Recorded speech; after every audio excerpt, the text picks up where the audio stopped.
आप कछु ना कह पाए।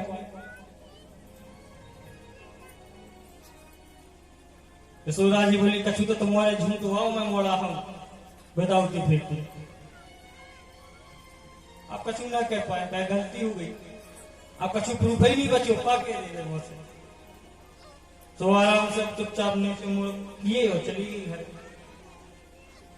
इतने में श्रीमान जी खेल रहे थे, गोपी को चढ़ा रहे थे, बोले तिली तिली की गाँव कैसी रही, बोले हमसे ना भी दियो। तो गोपी हाथ जोड़ के बोली हम ना भी दे, तुम्हें जो कछु खाने सो खाए, हम जो नहीं है तो पता होगा तुम जा भी बदमाशी कर ली। तो भगवान की इस प्रकार से लीला हुई।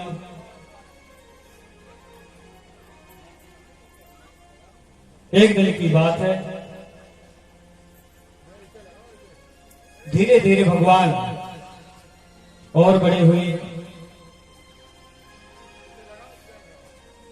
गर्ग संहिता के अनुसार एक कथा वर्णन में आती है कि भगवान श्री कृष्ण और राधा जी का मिलन हुआ भांडरी वन में।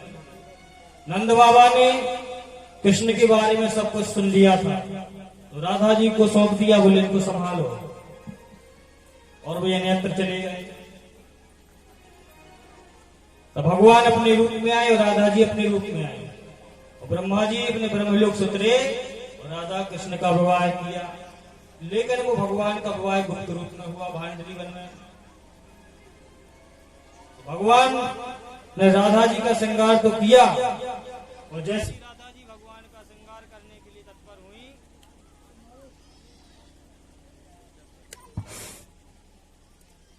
श्री राधे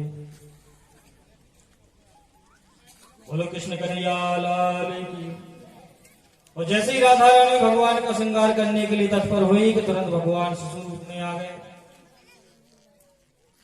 तो राधा रानी रोने लगी, बोले ये क्या, बोले आपने हमारा श्रृंगार कर दिया, हम आपका श्रृंगार कर रहे, तो आप शिशु रूप में आ गए। भगवान ने कहा कि अब आपको इंतजार करना पड़ेगा। तो राधा जी ने गोद में लिया कृष्ण को, यशोदा मैया से कहा कि लो अपने लाला को संभालो, आपके पतिदेव नंददेव हमको दे करके गए थे। धीरे धीरे भगवान की लीला हुई।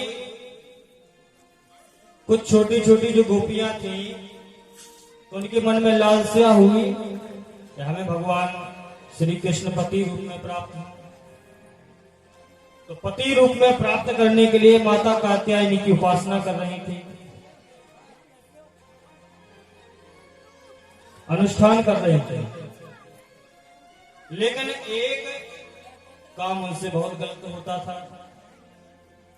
वो सुबह उठते और जैसे यमुना मैया में स्नान करते तो निर्वस्त्र होकर के स्नान करते। तो इस बात की भगवान को बड़ी चिंता हुई कि ये एक तरफ व्रत भी कर रहे हैं, तपस्या भी कर रहे हैं, और ये अपराध भी इनसे होता है, इसलिए जो भी ये कर्म करते हैं इनका निष्फल हो जाता है।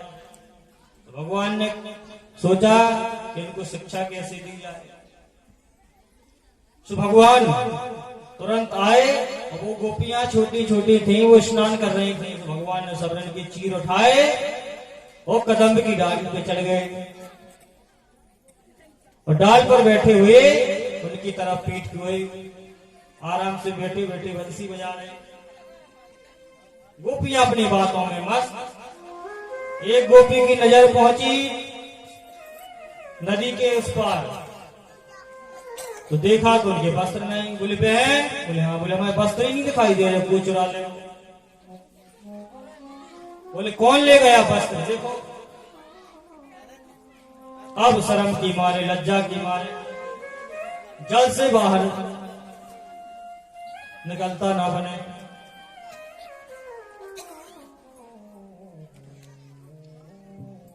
एक गोपी की नजर पहुंची, श्रीमान जी आराम से बंसी बजाए और कदम्ब की डाली पे बैठे थे और चीर भी रखे हुए।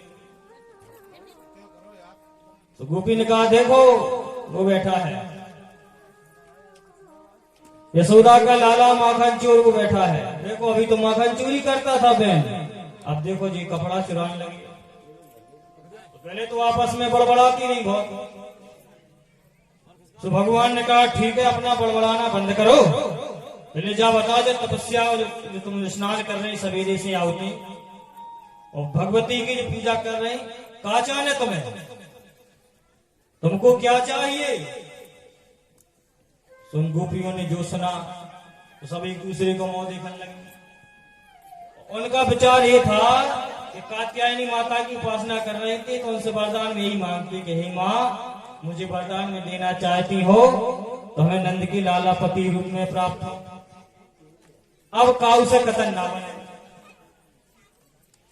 तो क्या बोली गोपियां, बोले देखो लाला हम जो कुछ कर रहे हैं सब आपके लिए ही कर रहे हैं, इसलिए हमारे वस्त्र आप लौटा दो, हमको परेशान नहीं करो।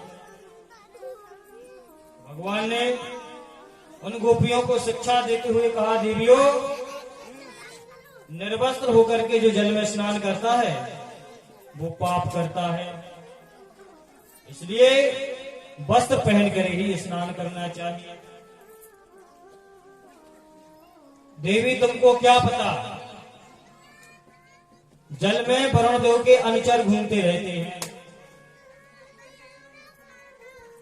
और तुम यदि अपराध कर रही हो इसलिए तुम वरुण देव का अपराध कर रही हो, इसलिए और तुम निर्वस्त्र होकर स्नान करती हो ना, उस व्रत का कोई फल तुमको नहीं मिल पाता।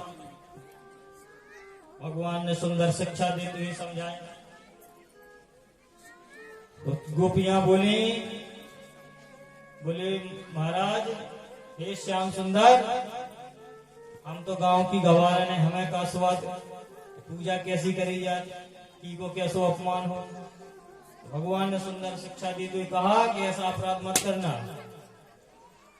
सबके वस्त्र वहीं पर रख दिए, भगवान अंतर ध्यान हो। बोलो नंद के लाला की। एक दिन की बात है, सुखदेव जी कहते हैं राजन एक दिन की बात भगवान श्री कृष्ण को भूख लगी तो यशोदा मैया से बोले माँ मुझे माखन खाना है, मुझे माखन दो। तो मैया ने कहा बेटा हमको पहले मथ ले दो, बा में ताजो ताजो नैनू करे तो तुम खा ली हो। नहीं बोले हमें कर रही भूख लगी जोर से। बोले जोड़ की भूख लगी, बोले हमको माखन अभी चाहिए, नहीं तो ये तुम्हारे डबला डबलियां मटका है सब फोड़ा रहे हैं। जो ये कही यशोदा मैया बोले अच्छा तुम्हारा इतना शैतान बढ़ गया, तुम जो मटका फोड़ा रहा। बोले हाँ। बोले अच्छा फोड़ के बताओ। समय लुड़िया रखी, सुबह उठाई धाम से रही मटका में सब फूट। यशोदा मैया को बड़ा जोर से गुस्सा आया, तो हाथ में ली लाठी। बोले पता है जो हमारी सास की सास हुआ तो जो मटका बड़ो ठमारो रखो रखोगे तकाओ तेने जा मटका फोड़ दो।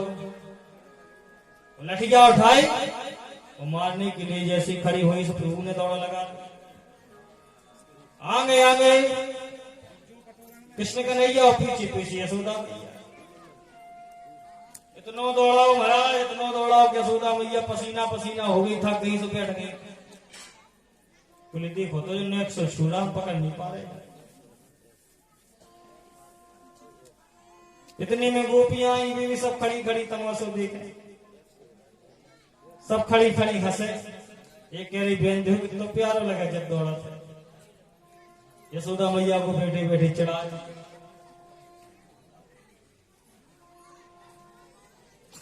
यशोदा मैया ने कहा लाला तो तेरी खबर जरूर लूंगी। फिर खड़ी हुई, फिर पकड़ने के लिए दौड़ पड़ी, भगवान ने फिर दौड़ लगा। तो यशोदा मैया बोली लाला तू पकड़ाई क्यों नहीं रहे। तो नारद बाबा बैठे बैठे सब देख रहे थे भगवान की लीला। तो नारद जी कह रहे मैया कौन काऊ की हिम्मत है कि भगवान यहाँ पकड़ ले, बे चाहे तो पकड़ाई दे सकत, सहज में भगवान को नहीं पकड़ सकते हो, घमंड में, अहंकार में, क्रोध में भगवान को नहीं पकड़ सकते हो। अगर इनको पकड़ सकते हो, इनको बांध सकते हो तो केवल प्रेम के बंधन। यशोदा मैया लाठी फेंक दी और बैठ गए, और जैसी लाठी फेंकी तो प्रभु पास में आ गए। बोले भैया रो मत, तो तुरंत पकड़ लिया, दारी के पकड़ाई आ रो।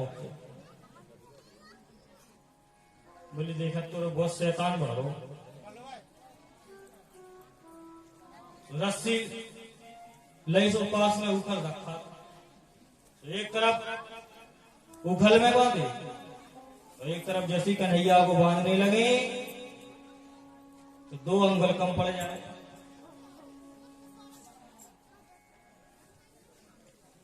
फिर रस्सी लेकर के आए, दूसरी रस्सी जोड़ी, फिर सोच किया बंदे सुबह, फिर दूसरी रस्सी भी 2 अंगुल कम पड़ जाए।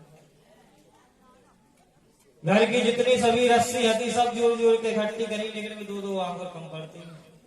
प्रभु की लीला, ऐसी लीला हो कि वे रस्सी तो जोड़ ले लेकिन भी छोटी पड़ जाए। प्रभु की माया कौन जाए। पसीना पसीना हो गई तो भगवान ने सोचा कि पद जान दो। भगवान ने कहा मैया तुम्हें बांधो ना आवे, ले हम बांधे। भगवान ने कहा करो अपने हाथ में लई रस्सी, अपने हाथ में बांध। बोले लो हम बंध गए हाथ। बोले ठीक है बंद हो रहा, यही जो बचे। इतने में यशोदा मैया अपने काम में लग गए। उनके सामने नंद बाबा के घर के सामने 2 वृक्ष थे जिनका नाम यमला और अर्जुन था। बड़े विशाल यज्ञ थे, पेड़ थे, वृक्ष।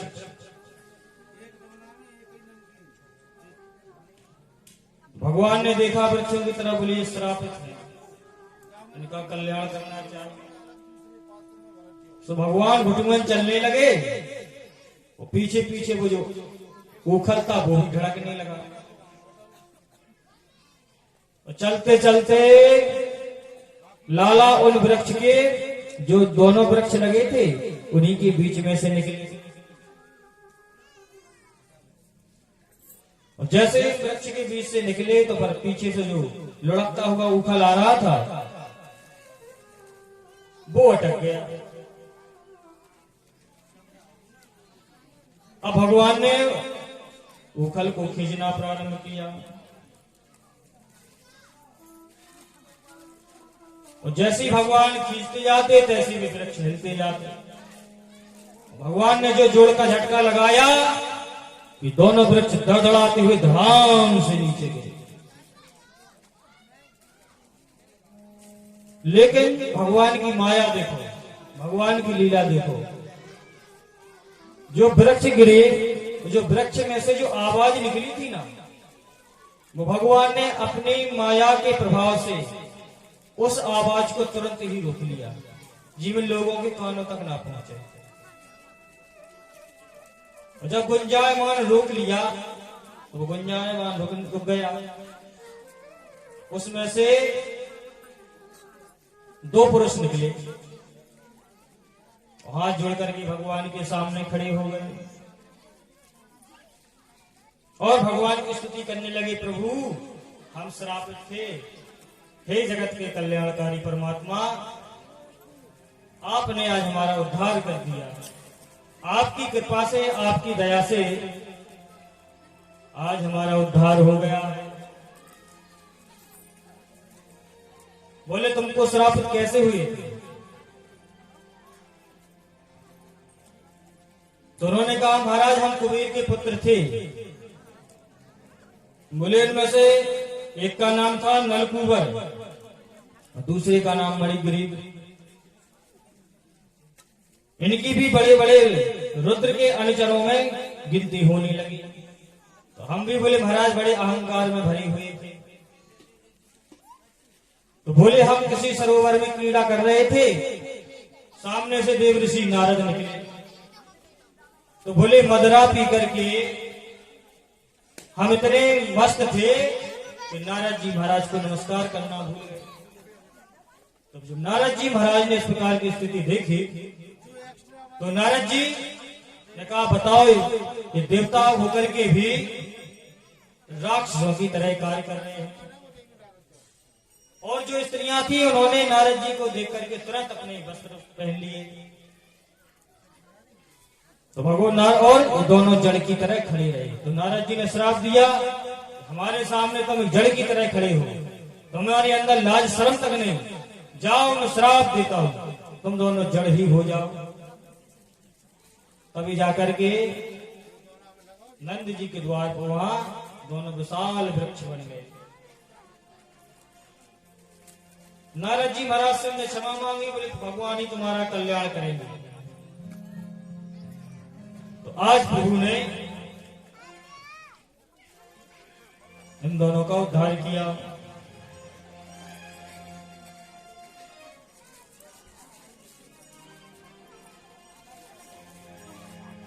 इस प्रकार से लीला हुई। अब सभी ग्वाल जो थे सबने विचार बनाया कि जब से नंद के लाला हुआ है ना, तब से गोकुल में नाना प्रकार की उत्पात हो रहे हैं। कभी वृक्ष गिर रहे हैं हमारे लाला के ऊपर। जब उन कुबेरों का उद्धार हुआ था तो आवाज चारों तरफ हुई तो सभी इकट्ठे हुए।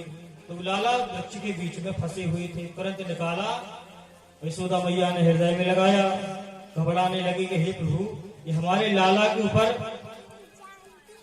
ये क्या हो रहा है।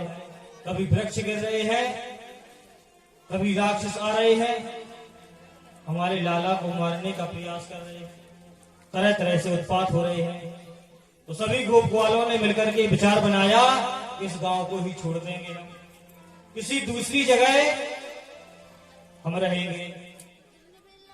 तो उसमें से एक सुनंद नाम का जो गोप था, उन्होंने कहा, भैया एक बात बताएं। बोले बताओ। बोले हमारे हिसाब से बोले वृंदावन सही रहेगा, वहां तुलसी का वन है,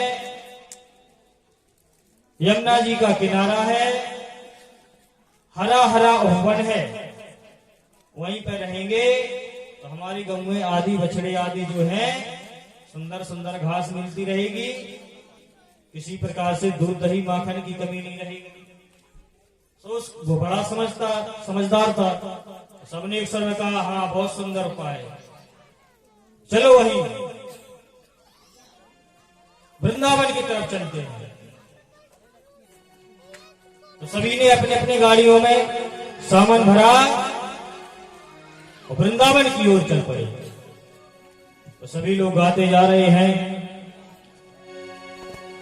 बोलो नंद के लाला, वो वृंदावन धाम अपार, जय हो रटे जा राधे राधे, अय वृंदावन धाम अपार, रटे जा राधे राधे, वृंदावन धाम अपार, रटे जा राधे राधे, तो रटे जा राधे राधे, वो जपे जा राधे राधे, रटे जा राधे राधे, रटे जा राधे राधे, वो रटे जा राधे राधे, वो जपे जा राधे राधे, रटे जा राधे राधे, रटे जा राधे राधे, वो वृंदावन धाम अपार, रटे जा राधे राधे।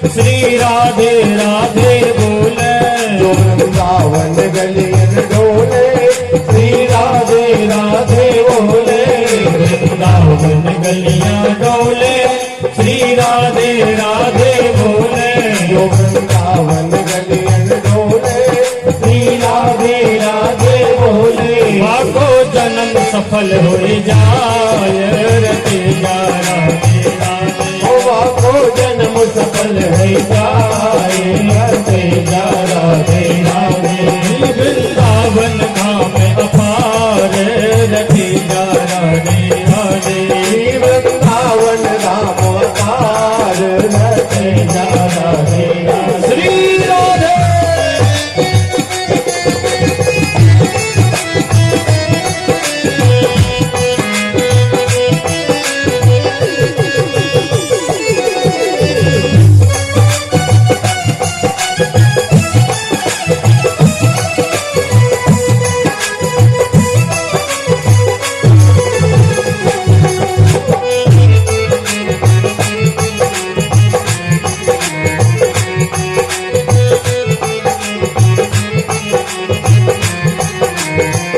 ब्रज की रज सुंदर है देवन को भी दुर्लभ है ब्रज की रज सुंदर है देवन को भी दुर्लभ है ब्रज की रज सुंदर है देवन को भी दुर्लभ है ब्रज की रज सुंदर है देवन को भी दुर्लभ है और ब्रज रज से शीस चढ़ाए रटे जा राधे राधे रजनो शीत जड़ाए करने जा राधे राधे श्री वृंदावन धाम अपार रटे जा राधे राधे ओ वृंदावन धाम अपार रटे जा राधे जय हो